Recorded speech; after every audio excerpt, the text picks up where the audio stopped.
Hey everybody, hope you're well. And today we have Dwight. We have a update.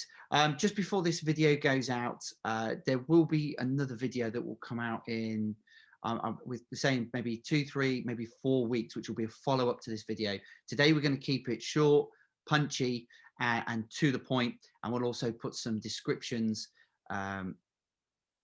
items in the description, which will sort of indicate what topics we're talking about at one point in the description.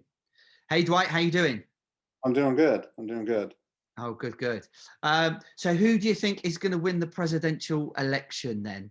Because we've seen a lot of cheating going on. It sounds like someone's been they've nicked some of your top end coders to mess about with some of those systems. Yeah, but it ain't my coders because it'd be going the other way if it was.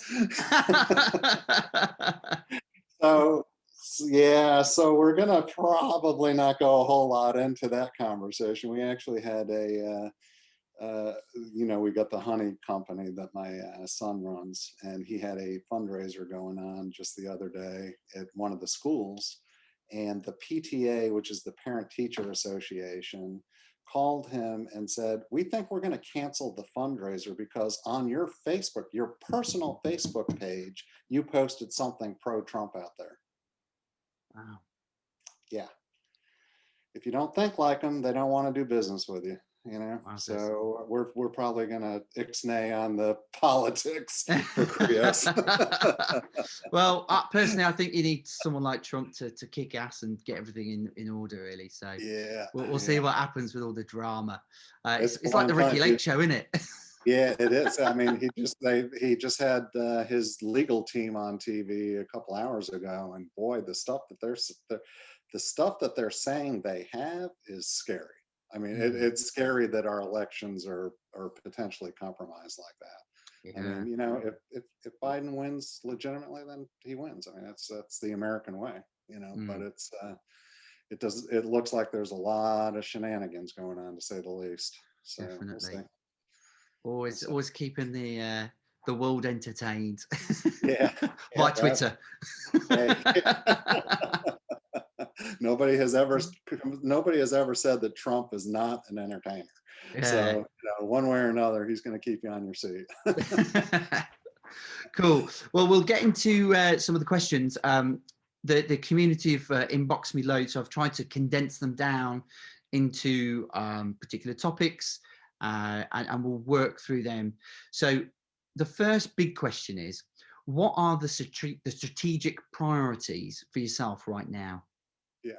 Okay. Well, that's good.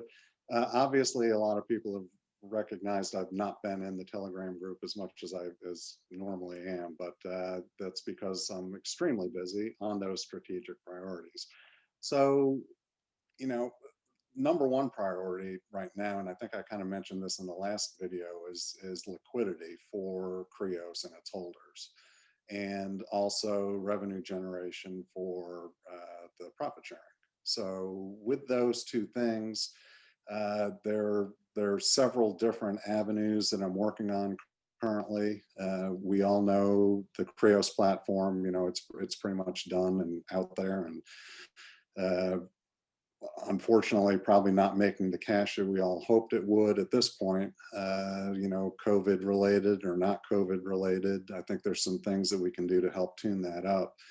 That being said, we all know profit shares from the last quarter came out, and that was generated from the digital track revenue stream.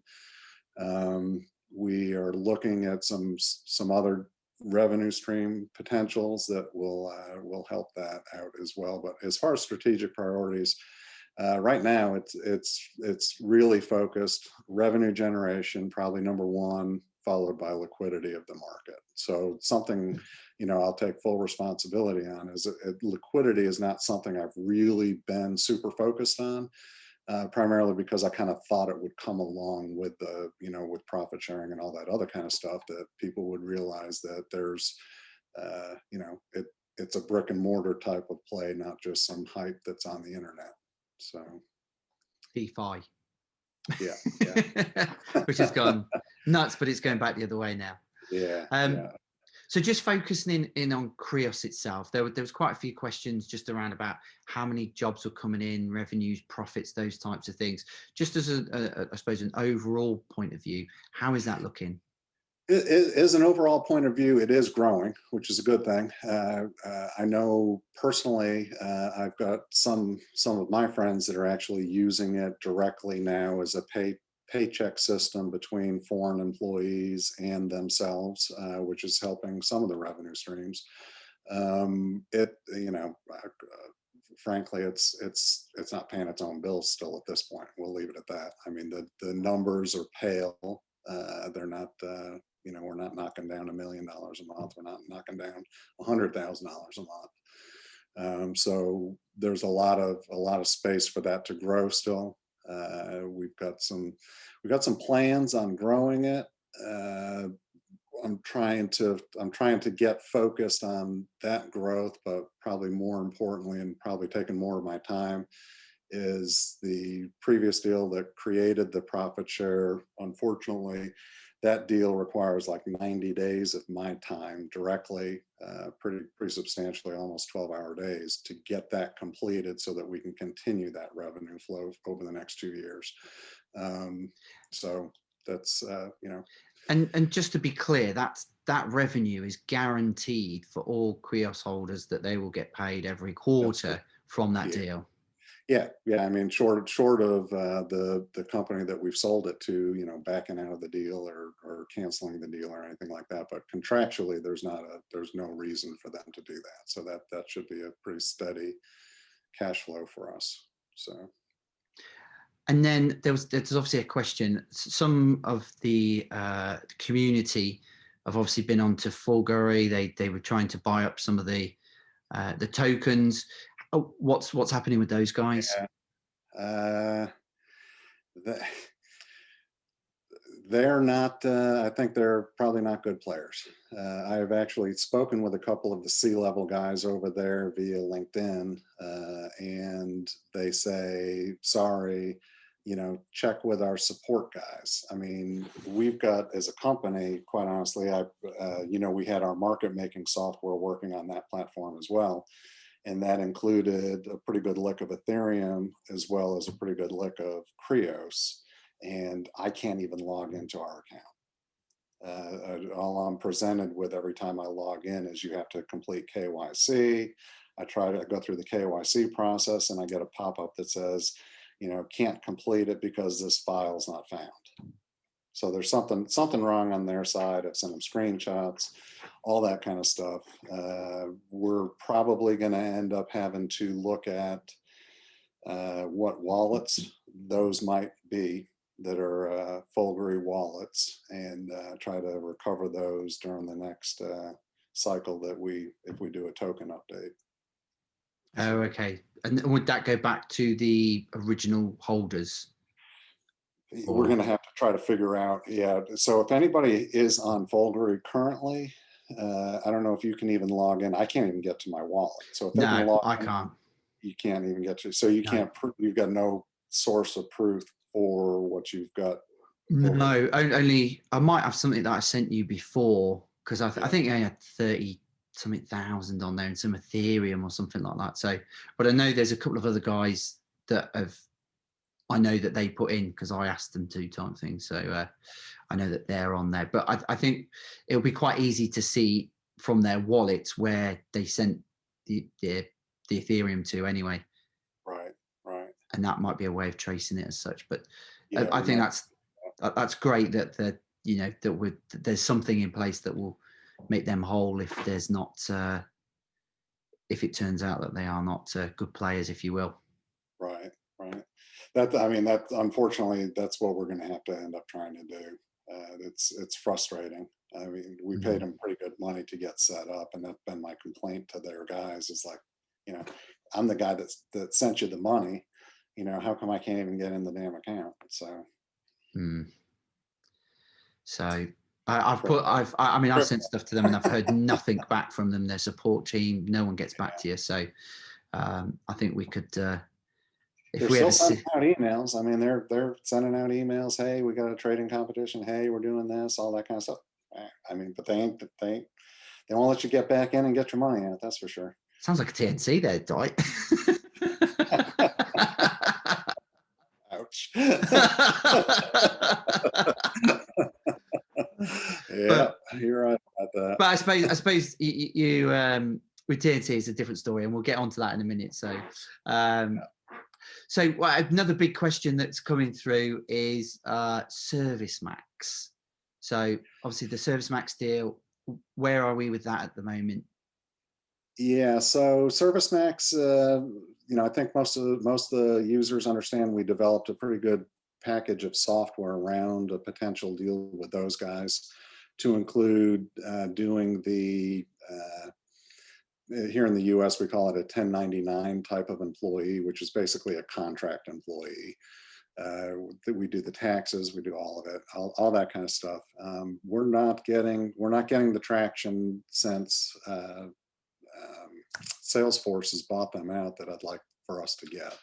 We're really seeing, in fact, almost no communication at this point with them. So, full disclosure, that one's kind of on the rocks at this point. We're still trying to get to them to find out where they're at, and kind of what their mindset is.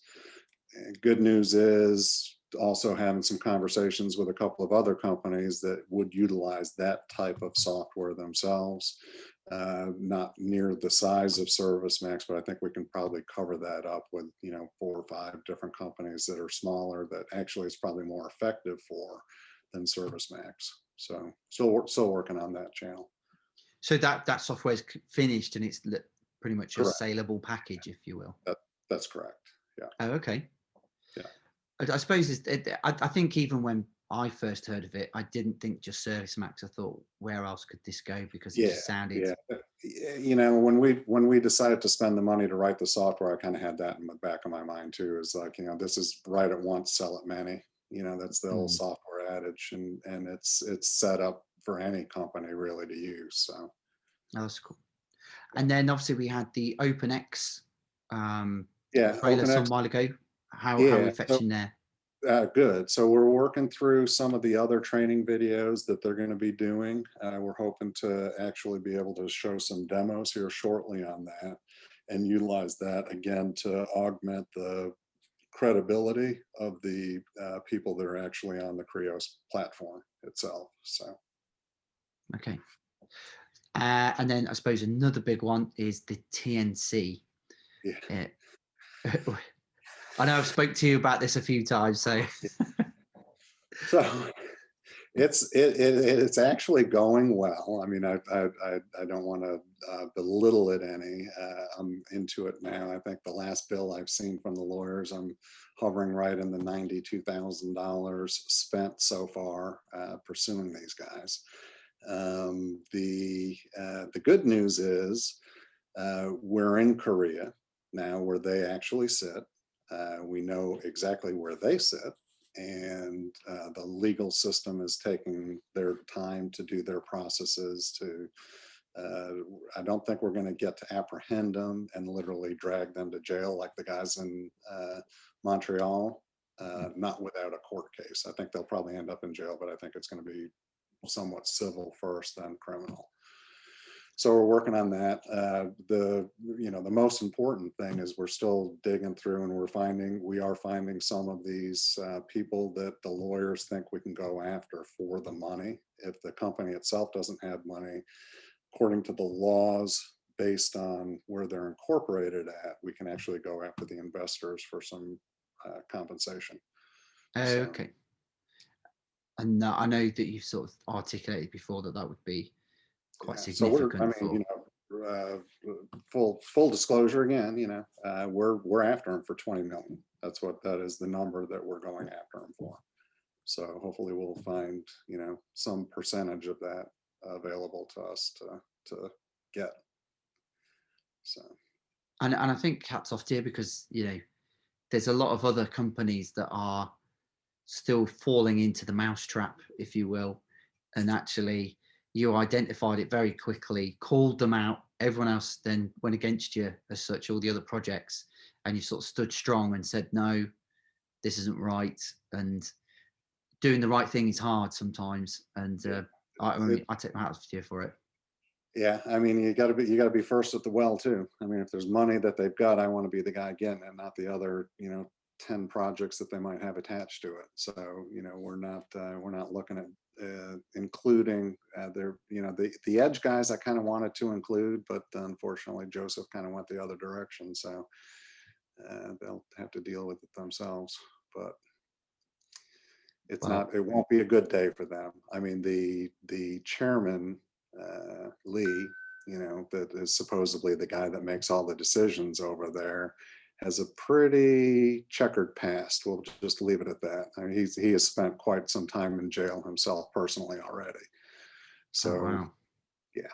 So I think proving criminal guilt is going to be relatively easy based on some of the backgrounds of these characters. So they got 4. yeah. Yeah. Yeah. There'll be a Netflix documentary on them banged up abroad or something. Yeah. I'm waiting for the knock at the door with somebody with an Uzi or something, but Oh, you'll be fine. You just because you've got guns in America anyway. You got like, believe me, there's a gun in every room in this house. yeah. I mean, I don't have to crawl very far to get to one. See, we get done if we go out with a penknife over here. Yeah. So it's like what are you gonna do with that? Like open a tin of beans, like. But but it's huge. It's huge. There's also a couple of other questions that have come in. One was around the actual payouts itself. So at the moment they're currently quarterly. A few people have sort of said, why don't we have a monthly, which would maybe drive some more trading and stuff.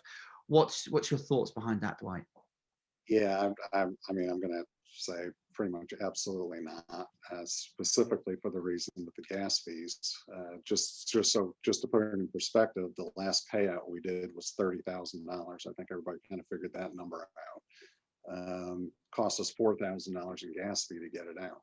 So I don't want to do $10,000 to cost me $4,000. The gas fee doesn't change based on the volume; it's the transactional cost. So Basically, people would be getting. If anything, I'd go the other way, just to say, because 6 months is going to cost me 4,000 versus 4,000 every quarter. So unless hopefully Ethereum 2.0 comes out quickly, then it drops back down to where it's negligible. Well, isn't that supposed to be fully rolled out by the start of next year, or? Supposed to be. I mean, I think they keep pushing that date, but it needs to happen quickly. And hopefully we might see a spike with that. And I suppose the one of the other questions is when you're getting these things in, are you buying Ethereum as you go, or are you buying it in one big bulk, or? Kind of buying it in bulk. Based on the volatility of the market, I should be buying a little bit on as it goes, because obviously it's going to cost me more now than it would have 30 days ago, just because of where Ethereum's been. But yeah, obviously Bitcoin's rallying at the moment. We'll see what it gets to for Christmas. So, I mean, I had some in a wallet and I didn't check it, and I went in and it more than doubled. So I was quite happy. Yeah. So I'd completely forgotten about it as well. So that was great. No surprise. I know a lot of people try to relate gold and Bitcoin to each other. I was talking with a friend earlier today, actually, and he was saying, Dwight, he says, you got to buy yourself some gold. You got to get some gold because it's literally going to be, $10,000 an ounce within the next 6 months. And he had good math for it. I mean, if you take the U.S. debt and the amount of gold supposedly in a treasury that hasn't been counted since 1971, I mean, it's $10,000 an ounce just to even out the U.S.'s debt. So who knows? So if gold's going to go to 10,000, Bitcoin will go to 100,000. That's my prediction. I'm seeing loads of stuff. I even seen Ray Dalio thinks he's missed something on Bitcoin, and I think he has. Bless him. Yeah. But I do like a bit of Ray Dalio. He's very good. Yeah, he's in it. I actually did some contract work for them with our company, Tech Geeks. Okay. They had hired us to come in and kind of evaluate their systems because they do a lot of hedge fund trading, and it's all about milliseconds for what they do. And boy, oh boy, that's a cult over there. man, I'm telling you, if you don't worship Ray, then you're out. It was shocking, but yeah, he's a character. He's a smart guy, smart, Oh super yeah, smart. I like the all-weather portfolio and stuff that Yeah, he yeah, runs, yeah. and yeah, he's. But you have to be complete extreme, I think, to be one of the top guys in the world at those Oh, sort of things. yeah, So I think we've gone through most of the things, and we've done it in record time. yeah. I think most people will be happy now that we haven't taken up an hour and 20 of their time or something. But you've got like 3 positives, I suppose, to leave the community with right now. Do you just run through those key points? Yeah, first and most important is that the revenue stream that's creating the current distribution of profit shares is solid, still working. Everything's good with that, which is a good thing. Like I say, it's taken up an enormous amount of my time, unfortunately. Second to that is we have a very similar deal that we're in the process of trying to get inked. That is much larger than that one. Which would be good, and potentially doesn't have a payment process. So there could be like a big bam of profit share versus a dragged out over 2 years type profit share with that. So that's something else that I've been working on. In fact, got off a call about an hour ago with that team that's looking to do that. And then thirdly, I am working with a longtime friend and previous business partner on a path to liquidity. That's something that's near and dear, I think, for all of our people. This individual was in charge of E.F. Hutton's East Coast operations for like 20 years. We were in business together 10 years ago, maybe 15 years ago. And very successful trader, understands the market, actually dabbles in crypto, has a good plan as to how to get our market having some liquidity, along with bringing in another company to our fold that would participate in profit sharing as well. That, quite honestly, I'm extremely excited about. I think it has great legs to it. It's a proven business model, and I think it's something that we can definitely more easily make a lot more money than probably even the Krios platform at this juncture. But I do think that it's an exciting opportunity. Hopefully, I'll have something that I can make public about that. Maybe even within a week, and we'll for sure catch up on another video call with that. But I know that he's been putting together some documents around the deal that we have to get reviewed with the lawyers and stuff like that. But it's moving down the road, and it should cause a very nice liquidity in the market. He's got a whole bunch of engineered plans, with making it so that there's not just $1,000 a day of transactions happening on this token. So. And just, I suppose, one observation from me, Dwight, is that obviously when I first invested many moons ago in the ICO, this project was about, freelancing and marketing and all those types of things. And it really has developed into a very entrepreneurial blockchain project, in the sense of, I think if most of us, for instance, holding Edgecoin, we'll just use them because we've talked about them today, that has a very specific, unique use. And if that unique use does not take place, you don't have a business. Where what I see with Krios is, yes, we have the platform, maybe that's the base or the foundation, but all of the very, very first things that you always told us was that, very much like Warren Buffett, where you would stack businesses on top. And it feels like maybe you've actually had more opportunity to do that early doors, layer some nice things over the next couple of years. And then obviously when the market returns, that you can go and put that focus back into Krios. But actually, I think we're incredibly lucky to have a profit share right now, considering the market where, unemployment's up 5-6%. People are losing their jobs. Again, it's about 100%. Shit, they're talking about locking the whole U.S. down again for another 30 days now. So I mean, the economy's not going to be looking good here in the near future, in my opinion. But No, I agree. I mean, one thing people have to understand is that, that there is no larger investor in this business than myself. So if you think that I'm not interested in doing it, you're wrong, because this is I got a lot of money stuck in this thing. And I think that like you said, the whole entrepreneurial thing, I think it just makes sense to me to have real businesses attached to this currency, or this token project. We won't even call it a currency, and have it look like a stock to the holders of that. And I think that's important that we focus on that, not so much the FOMO and all that other kind of stuff, but really just continuing. And I appreciate everybody's patience, because building companies does take time. I mean, no business makes money usually in its first 2 or 3 years.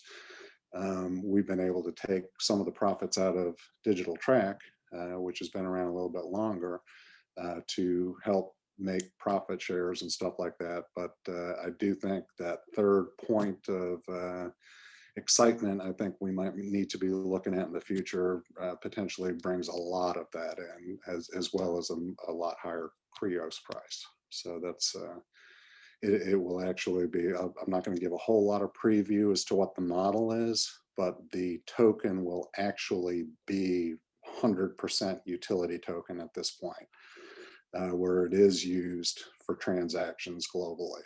And there's a really strong platform and plan to be used for that. So Awesome. Well, thank you very much, Dwight. I really do appreciate your time, and hopefully we'll have one in the next week or two with a really big announcement, which would be great. Yeah. Yeah. Yeah, it's pretty exciting. I mean, I'm pretty excited. Like I said, he came to me with the idea. He said, what exactly are you doing with Krios, right? And I said, well, Bill, I told you this a while back. And he's like, okay, yeah. He says, I got an idea for you. So that's it. It's spot on. I think people are going to get pretty excited about it. Awesome. So, yeah. All right. Thank you very much, Dwight. Thank you. And I'm glad we kept this short finally, huh? For once. Yeah, for once. That's right. Everybody be safe out there. Take care of yourselves. Thanks.